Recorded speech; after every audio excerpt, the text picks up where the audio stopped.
Hi viewers, welcome to our channel. ప్రస్తుతం మనతో పాటు దాము బాలాజీ గారు సీనియర్ జర్నలిస్ట్ ఉన్నారు. వారితో ఒకసారి మాట్లాడదాం. సార్ నమస్కారం. సార్ నమస్తే. సార్ చంద్రబాబు నాయుడు గారి పైన మంత్రులు తిరుగుబాటు చేస్తున్నట్టుగా వార్తలు వినిపిస్తూ ఉన్నాయి సార్. అంటే నిన్న కేబినెట్ మీటింగ్ జరిగింది. అయితే ఈ మీటింగ్ లో చంద్రబాబు నాయుడు గారు మంత్రులందరినీ కూడా క్లాస్ పీకారని చెప్పేసి వార్తలు వచ్చాయి. సో ఈ నేపథ్యంలోనే మా క్లాస్ పీకారని చెప్పేసి వాళ్ళంతా కూడా సీరియస్ అయ్యి తిరుగుబాటు చేస్తున్నట్టుగా తెలుస్తుంది. మరి ఏం జరిగింది? ఎందుకు చంద్రబాబు నాయుడు గారు సీరియస్ అయ్యారు? మరి మంత్రులు ఎందుకు తిరుగుబాటు చేస్తున్నారు? నిన్న కేబినెట్ మీటింగ్ జరిగింది. ఈ మీటింగ్కి పవన్ కళ్యాణ్ రాలేదు, ఆయనకి ఆరోగ్యం బాగాలేదని. సో ఈ మీటింగ్ జరిగిన తర్వాత ఒక వార్త ఇప్పుడు వైరల్ అవుతుంది. అదేంటంటే ప్రత్యేకంగా చంద్రబాబు మంత్రులకి క్లాస్ పీకాడని చెప్తున్నారు. ఆల్రెడీ గత కొంతకాలంగా చంద్రబాబు ఎమ్మెల్యేలకు కూడా క్లాసులు పీకుతున్నాడు ఎక్కడికక్కడ. ఎందుకంటే 10 నెలల్లో ఎమ్మెల్యేల మీద తీవ్ర వ్యతిరేకత వచ్చింది. సో ఆ సందర్భంగా వాళ్ళు ఎమ్మెల్యే చేసే తప్పుల వల్ల ప్రభుత్వానికి ఇబ్బంది పడుతుంది. నేను లోకేష్ చాలా కష్టపడుతున్నాం రాష్ట్రాన్ని అభివృద్ధి చేయాలని, వీళ్ళ వల్ల మాకు ఇబ్బందులు వస్తున్నాయి అనేది చంద్రబాబుకున్న కోపం. అట్లాగే తెలుగుదేశాన్ని సపోర్ట్ చేసే మీడియా కూడా ఎక్కడికక్కడ స్థానికంగా ఎమ్మెల్యేలు ఏ రకంగా ప్రజల వనరులను దోచుకుంటున్నారు, ప్రజలకు ఇబ్బంది కలిగించే విధంగా వ్యవహరిస్తున్నారు, చాలా చోట్ల వైసీపీ నాయకులతో లోకల్ నాయకులతో కొమ్మక్కైపోయి వనరులు కావచ్చు, అంటే ఇసుక కావచ్చు, మద్యం కావచ్చు, గ్రావెల్ కావచ్చు, మైన్స్ కావచ్చు, ఇలాగ అక్కడ లోకల్గా ఏ వనరులు ఉంటే ఆ వనరులు, వాటితో పాటు కలెక్షన్స్, అంటే కింద మటన్ కొట్టు దగ్గర నుంచి వదిలిపెట్టలేదు. అందరు వ్యాపారస్తుల దగ్గర వాళ్ళు మామూలు కలెక్ట్ చేయడం జరుగుతుంది పెద్ద ఎత్తున. సో రియల్ ఎస్టేట్ కావచ్చు, ఇతర వ్యాపారాలు కావచ్చు, ఇవన్నీ పెద్ద ఎత్తున జరుగుతున్నాయి. దీన్ని అడ్డుకట్ట వేయకపోతే చంద్రబాబుకి ఇబ్బంది అవుతుంది. గతంలో కూడా 2019లో కూడా ఇదే జరిగింది. ఎమ్మెల్యేలు చేసిన అరాచకాల వల్లే చంద్రబాబు ఓడిపోయేటప్పుడు కూడా అని తెలుగుదేశం సపోర్ట్ చేసే మీడియానే మాట్లాడుతుంది. ఇప్పుడు కాంటెక్స్ట్ ఏంది? చంద్రబాబు మంత్రులను ఎందుకు తిట్టాడు, లేకపోతే మందలించాడా, ఏ భాష అన్న వాడినా మంత్రులను మాత్రం సీరియస్గా క్లాస్ పీకాడు. ఎందుకంటే ప్రధానంగా 2 కారణాలు. ఒకటి, ప్రజల్లోకి వెళ్ళి తమ చేసే గొప్ప పనులని ప్రజల్లోకి వివరించాలని ఆయన ఆ సందర్భంగా ఒక మాట వాడాడని కూడా వార్తలు వచ్చాయి. అదేంటంటే దేశంలోనే ఎక్కడా లేని విధంగా మనం సంక్షేమ కార్యక్రమాలు అమలు చేస్తున్నాం, దీన్ని మీరు ప్రజల్లోకి తీసుకెళ్ళాలని. ఆ మాట చెప్పినప్పుడు అందరూ మంత్రులు నవ్వినారని కూడా చెప్తున్నారు. ఎందుకంటే సంక్షేమ కార్యక్రమాలు ముఖ్యంగా సూపర్ 6 అసలు అమలే చేయలేదు ఈ ఇయర్. మా ఎవ్రీ చైల్డ్కి 15,000 ఇస్తామని ఇవ్వలేదు. రైతులకి రైతు భరోసా కింద 20,000 ఇస్తామని ఇవ్వలేదు. నిరుద్యోగ భృతి ఇవ్వలేదు. మహిళలకి 18 ఏళ్ళు నిండిన వాళ్ళకి 1,500 ఇస్తామని ఇవ్వలేదు. గ్యాస్ సిలిండర్ సరిగా అమలు కావట్లేదు.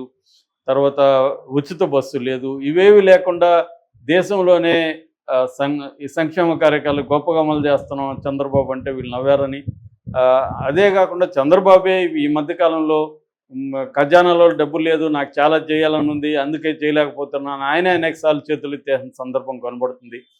మరోవైపు ఎలక్ట్రిసిటీ బిల్లులు పెరిగాయి. ఈవెన్ హౌస్ ట్యాక్స్ కూడా గతంలో జగనే ఎక్కువ పెంచాడు, మేము వస్తే పెంచమని చెప్పారు. ఇప్పుడు హౌస్ ట్యాక్స్ పెంచారు, కరెంటు బిల్లులు పెంచేశారు.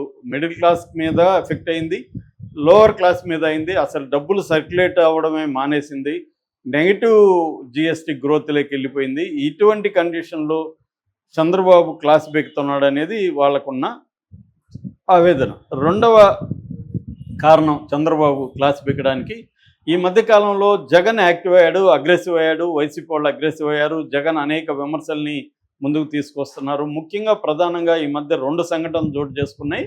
అది మతపరమైనవి. ఒకటేమో ప్రవీణ్ మరణం. ఆ ప్రవీణ్ మరణం మీద ఎప్పుడూ లేనంతగా ఈ ప్రభుత్వానికి వ్యతిరేకత ఒక వర్గం నుంచి, ముఖ్యంగా క్రిస్టియానిటీ నుంచి, దళితుల నుంచి వ్యతిరేకత వచ్చింది. ముఖ్యంగా పాస్టర్లు కావచ్చు, క్రిస్టియానిటీలో పెద్దలు కావచ్చు, హర్షకుమారు, కేఏ పాలు, బెన్నీలింగం, ఇలాంటి చాలామంది ఈ ఆయన ప్రవీణ్ మరణించిన విషయంలో ప్రభుత్వం కావాలని తప్పుడు సమాచారం అందిస్తుందని పెద్ద ఎత్తున విమర్శలు వస్తున్నాయి. ఈరోజు హైకోర్టులో కూడా పాల్ వాదిస్తున్నట్టుగా నిన్న వీడియో రిలీజ్ చేశాడు. సో ఈ విషయం మీద మంత్రులు ఎవరు కూడా గట్టిగా కౌంటర్ చేయలేకపోయారు అనేది చంద్రబాబుకున్న ఒక అసంతృప్తి. రెండవది తిరుమలకు సంబంధించి, తిరుమలలో ఈ మధ్య అనేక ఈ బిఆర్ నాయుడు వచ్చిన తర్వాత అనేక అపవిత్ర కార్యక్రమాలు జరుగుతున్నాయి. లడ్డు దగ్గర నుంచి ఆ తర్వాత అక్కడ తొక్కిసలాట్లో చనిపోయిన దగ్గర నుంచి మొన్న మద్యము అలాంటిది నాన్ వెజ్ మద్యం అక్కడ దొరికింది. తర్వాత ఆవులు వరుసగా చనిపోతున్నాయి. ఇలాంటి అనేక ఫ్లైట్లు అనేక సార్లు పైన వెళ్తున్నాయి. ఇలాంటి అనేకం జరుగుతుంటే అక్కడ భూమన కరుణాకర్ కావచ్చు, ఎస్వి సుబ్బారెడ్డి కావచ్చు, గతంలో ఉన్న వైసీపీ టిటిడి చైర్పర్సన్స్ వాళ్ళు పెద్ద ఎత్తున దీన్ని ప్రచారం చేస్తున్నారు. రీసెంట్గా ఈ ఆవుల చనిపోయిన విషయానికి సంబంధించి చాలా గట్టిగానే భూమన కరుణాకర్ రెడ్డి లాంటి వాళ్ళు మాట్లాడుతుంటే ఎక్కడా కూడా మంత్రులు స్పందించట్లేదు, మంత్రులు దాన్ని అడ్డుకోవట్లేదు. అంటే ఒకటి, ప్రభుత్వం చేస్తున్న మంచి పనులను ప్రజలకు తీసుకుపోవడంలో మంత్రులు ఫెయిల్ అవుతున్నారు. రెండు, ప్రతిపక్షం ముఖ్యంగా జగన్ అండ్ కో చేస్తున్న ప్రచారాన్ని, వీళ్ళ భాషలో దుష్ప్రచారాన్ని అడ్డుకోవడంలో మంత్రులు ఫెయిల్యూర్ అవుతున్నారు. ఎవరు కూడా మంత్రులు జగన్కి యాంటీగా ప్రెస్ మీట్లు పెట్టి మాట్లాడట్లేదు అన్న ఒక అసంతృప్తి చాలా గట్టిగానే చంద్రబాబులో ఉంది. ఆయన గట్టిగా మాట్లాడినాడని చెప్తున్నారు. అయితే మంత్రుల పక్కకు వచ్చి అక్కడ పెద్దగా ఏం మాట్లాడలేదు, కానీ పక్కకు వచ్చి మంత్రులు చాలా అసంతృప్తి వ్యక్తం చేశారు చంద్రబాబు మీద. వీళ్ళు తండ్రి కొడుకులు మొత్తం రాష్ట్రాన్ని గుప్పెట్లో పెట్టుకున్నారు, మనకేం అసలు లేదు, అధికారులు ఎవరు మా మాట వినట్లేదు, ముఖ్యంగా మొత్తం కూడా మన లోకేష్ ఆధ్వర్యంలో నడుస్తుంది, ఏ అధికారి కూడా మా మాట వినట్లేదు, మా విషయాల్లో పేషి విషయాల్లో కూడా జోక్యం చేసుకుంటున్నారు. రీసెంట్గా మంత్రి కొల్లు రవీంద్ర ఓఎస్డీని మార్చడానికి సీఎం ఆఫీస్ నుంచి రికమెండ్ చేసి మార్పిచ్చారు.